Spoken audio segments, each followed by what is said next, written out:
Praise the lord. ప్రభుతో ప్రతిదినం అనే యొక్క ఆడియో డివోషన్స్ ద్వారా మిమ్మల్ని కలుసుకునేటకు నాకు చాలా సంతోషంగా ఉంది. ప్రియులారా, ప్రభు కృపను బట్టి బాగున్నారు కదూ. ఈరోజు అంశము లౌకిక ఆత్మ కాక దేవుని ఆత్మతో మనము నడిపించబడాలి.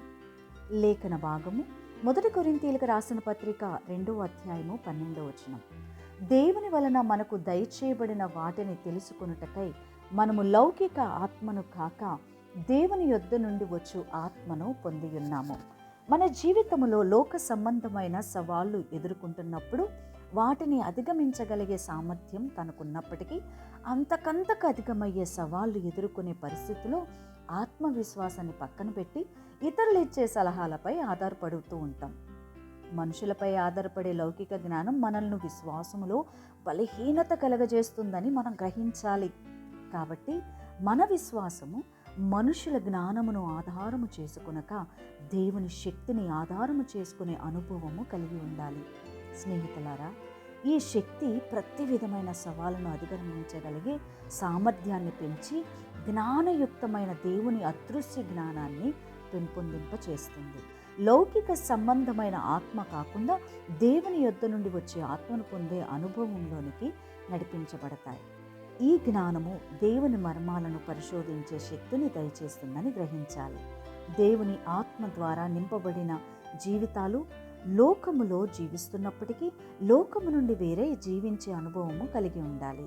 ఇది అతి ప్రాముఖ్యమైన అనుభవం. క్రైస్తవ జీవితం అంటే క్రీస్తుని ఎరిగి జీవించటం కాదు, క్రీస్తుని కలిగి జీవించటం. స్నేహితులారా, వింటున్నారా?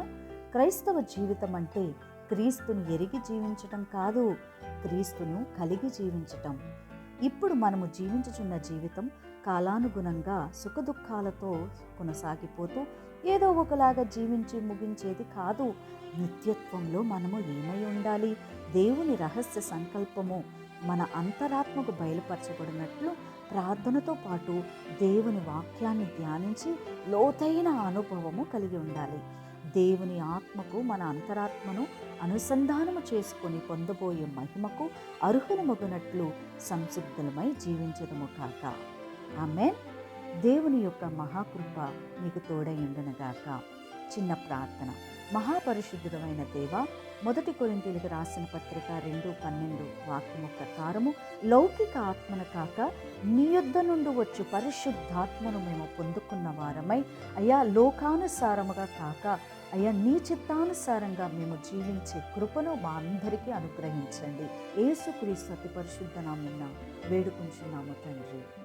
ఆమేన్.